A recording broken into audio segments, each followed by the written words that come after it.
any police officer approach those individuals. And it was shown in the camera footage that only the confrontation were among 4 individuals. It's a telling comment. He refers with specific knowledge to the footage, and we know what that shows. A corporal of police responding. But why then would the compol lie about something shown so plainly on the footage? And despite having apparently seen the video, which overtly points to police black ops, he said, I will unequivocally state that at no time I nor the police department was involved in the apprehension of Budna or to his alleged extradition. And I will maintain that. But what he maintains cannot be supported by what the evidence shows. So who will investigate? But you can see that people, the public, would not have confidence in such an investigation because you may be investigating rogue officers. There is no assurance of transparency once there's an allegation of police officers and police are investigating. An allegation like this is what creates a vacuum of trust that I must correct, that I must see how we can be more transparent and accountable.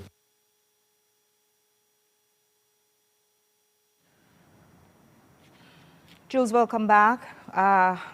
In the story, you referred very specifically to what you believe are inaccuracies stated by the commissioner at the press conference 10 days ago. Tell us what this means now, and by the way, welcome. Thank you for joining us again tonight. Yes, thanks for having me. I don't want to abuse the platform, but we have to keep underscoring certain things because we have to have the right outcome. What concerns me is that Rosado, as you all heard in the story, made reference to the security video. Okay. He said it doesn't show any police officer coming over, when it clearly does. And they had that security video on Saturday. So it's very concerning. They had it on Saturday, August 23rd. He spoke on Monday, August 25th. As I said last night, it was his job and his duty to see those videos before. I believe he saw them before. What concerns me is that he deliberately misspoke. More than once in the press conference, he started off by referring it to as a SUV, and then he referred to it later on as a car. That level of confusion is not acceptable for a case of such high profile. We all make mistakes, I understand. But that level of confusion suggests subterfuge. It suggests obfuscation. It suggests that you are deliberately trying to mislead us. There are multiple red flags in that press conference for that. Mr. Rosado remains out of the country. He went to Taiwan for a meeting in an official capacity. I understand he returns tomorrow evening. Now, I mention that because the Prime Minister in his statement said that he very urgently wants the report from the Minister of Home Affairs. I'm not sure how he will get that report if Mr. Rosado isn't here. Yes, I understand, but he's traveling, right? It's not that he has to be here, there are phones, etc.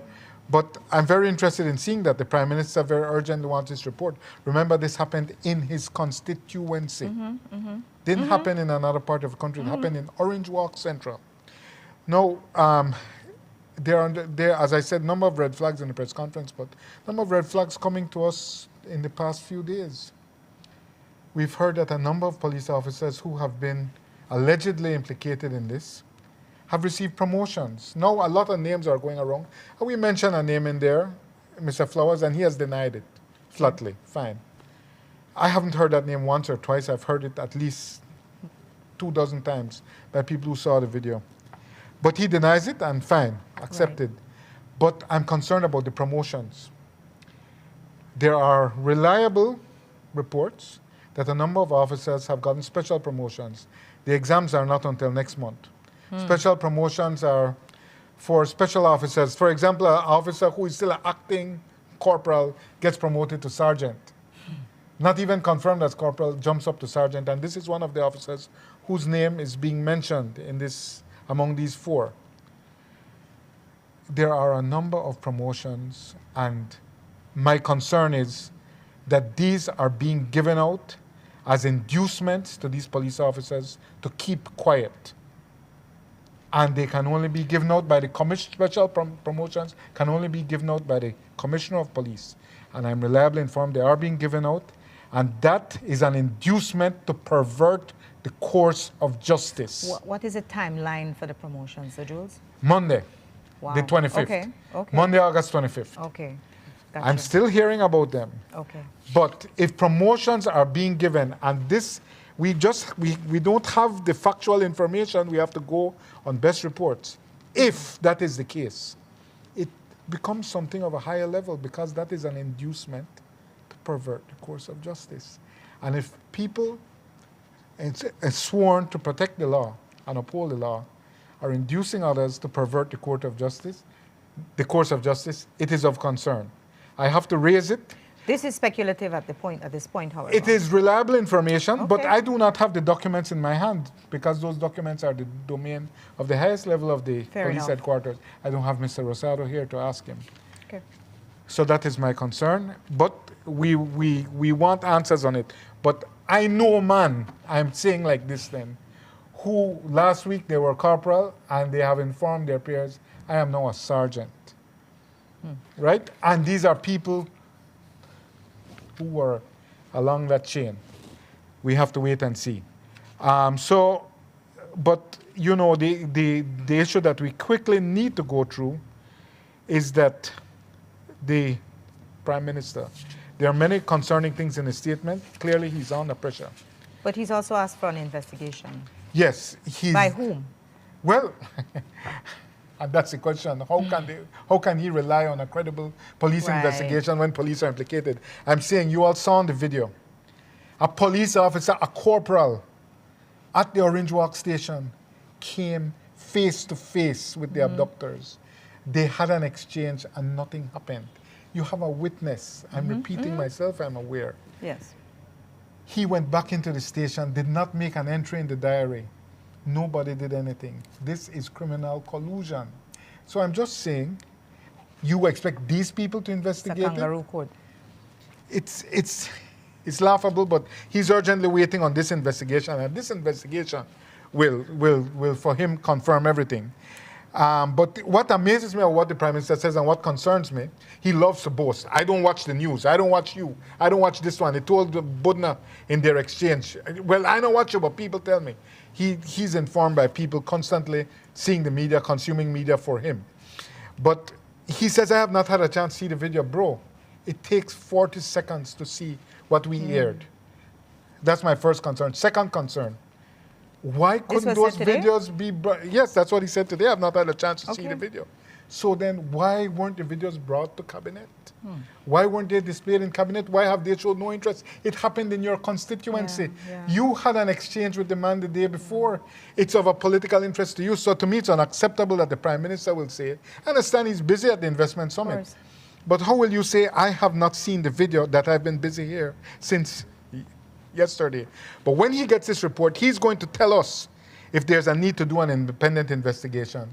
I believe there's a large majority of the population which seeing this knows that the police cannot investigate that. They know that the police cannot investigate that. They know that there's a need for an independent investigation. So he was asked today very specifically about releasing the video to the public. And he said, how can you do that if they're doing the investigation? Sir, we are not asking you to open the 7 seals of the apocalypse. This is a public event that happened in the street. Of course. It is not a homicide. Does not impede. It is not a homicide. Right, of course not. Yeah. It has to be seen because police officers allegedly were involved. So what concerns me is that he's using the mask of the investigation to say, oh, we can't lift the 7 seals, the apocalypse will unfold. No, sir. This is what must be seen now, and it must be seen urgently. It did not happen in someone's yard. It did not happen in their home. It happened on the public street. And you, Mr. Prime Minister, your government controls at least 4 high-definition recordings of this. At least 4. Ministry of Natural Resources, Treasury Department, Library, Social Security. Your government controls that. I ask you, sir, please release it urgently so that Belizeans can see in full high definition so that we don't have to watch this grainy stuff, so that we can see Why is it being protected? Why is the commissioner of police knowingly misstating what shows clearly on the tape that a police, on the video, that a police officer came over? These are all flags that concern the public greatly. And the Prime Minister is just trying to hide behind, wait until we get this report. Who is doing the report? How much can you rely on the report? You have to look at the video yourself. You just have to tell one person. There are 4 videos. Now no longer in the custody of the government, you know. Those DVRs were erased. I pray the police has them. But there are 4 videos you They can were look erased. at. The DVRs were returned, cleaned. Yeah, okay. Let's hope the police have them. Let's hope the police have them. But you cannot trust the police because the commissioner himself has been publicly misspeaking about what is clear on the video. And the copy that you saw, would that be something that can be used? That's a copy. Yes, but I'm saying that they have the version. The police have the version. Of course, I understand. Extracted from the hard drive. Okay. So, but I'm saying that I can't believe that the Prime Minister said it was even discussed in the cabinet. Nobody discussed it. I know how busy they are, but I can't believe that something of such prominent public attention would not be discussed in the cabinet. The Prime Minister is under pressure, and he has to do the right thing and urgently release the files, urgently appoint an independent investigation. He cannot wait for an investigation done by the same police. Just ask to see the video. You don't have to wait for the big report. Just say, boy, make us see the full video there. Make a take out, because it's 5 minutes each. Just need one. Right? 8:30 to 8:36 p.m. Just make us a 2 a day. 12 minutes it will take you. And you, Mr. Prime Minister, will form a clear conclusion about what happened in your constituency, sir. Well, the claim of just having somebody being abducted and taken over to Guatemala alone is huge enough, whoever it is, to be able to allow you to look at it in a national way. To justify it, certainly. Of course. Certainly to justify. So what happens next, Jules? Well, we have to wait until the Prime Minister sees this report. He's got the whole world in his hands. But we hope that it is done, that enough public pressure builds. And I am certainly a part of that. I have reached out to the Bar Association personally. I have reached out to the Defense Attorneys Association. I will reach out to the unions to get everyone to issue a statement, as has the leader of the opposition, who I did not reach out to get them to issue a statement demanding a public investigation, independent investigation, and to see the videos. I am sure we will see no release from the Bar Association. They are the honor guard of the status quo in this country. But the defense attorneys will release a statement, and will others. So we have to keep ramping up the pressure in the name of transparency. I feel that, I know that there was a lot of outrage last night when we spoke about it openly, but I don't know if there's been some sort of fatigue over the whole issue, because I feel like everybody's tired of hearing. Yeah, everybody's tired of hearing the word Budna. Of course, and it's September. And I am tired of seeing it. Yeah. But it's an urgent matter that requires public attention and a resolution. Yes. Mr. Prime Minister, you want this to go away? Just release the stuff and we'll be on our way. Jules, thank you so much for your time. Thank you for sharing that with us. Moving on for tonight, from the Budna case to the case of Sebastian Pop, who was abducted in February of 2023 by a Guatemalan mob. The Prime Minister put the blame on the family. He says no one came to the government for help. Well, obviously, that just came to light to us. Nobody came to us to make any kind of report to us that this happened. I think it was in 2022, 2023, and we could not take action if we did not know about it. So now that it has come to us, I think the Ministry of Foreign Affairs, I think, should have already taken steps. I think the Minister has said so, and writing a diplomatic note. But it seems also that this man has been accused of murdering somebody in Guatemala. So we do not condone anybody coming into our country and abduct people illegally. But also, if you committed a crime elsewhere, I think we can't turn our heads to that.